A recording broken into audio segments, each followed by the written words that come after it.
সম্মানিত প্রিয়া মোদি ভাইয়েরা, আমরা জানি প্রতিষ্ঠাতা শহীদ প্রেসিডেন্ট জিয়াউর রহমান নামে 7-8-9 ছাত্র কর্তৃক আয়োজিত এই শহীদ ফুটবল টুর্নামেন্টের আজকে কোয়ার্টার ফাইনালের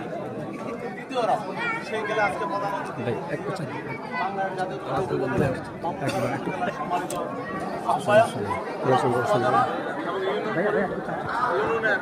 সভাপতি সার্ভিসের মেম্বার সকল নেতৃত্ব। আমরা জানি শুধু আমাদের লেখাপড়া করলে হবে না, লেখাপড়ার পাশাপাশি আমাদের শরীর এবং মনের খোরাকের জন্য কিন্তু সেই ক্রীড়াঙ্গনে এই প্রতিষ্ঠা করেছিলেন শহীদ প্রেসিডেন্ট ওনার সুযোগ্য সন্তান মরহুম আফাত রহমান সিদ্দিক। উনি ছিলেন ক্রীড়ামন্ত্রী এবং উনি ছিলেন ক্রীড়া সংগঠক। আজকে ওনার এই অনুপ্রেরণার উপর ভিত্তি করে আজকে বর্দুশিয়া যুব সমাজ, ছাত্র সমাজ এবং ছাত্রদল তাদের এই মনোবেশ পরিবেশন করে আজকে মাদকের বিরুদ্ধে ফুটবল এবং হাজী জসিমউদ্দিনের উদ্যোগকে তারা লালন করে আগামী নির্বাচনে যে মাদকের বিরুদ্ধে যে হাজী জসিমের জিরো করার যে তার প্রতিশ্রুতি দিয়েছে তার এই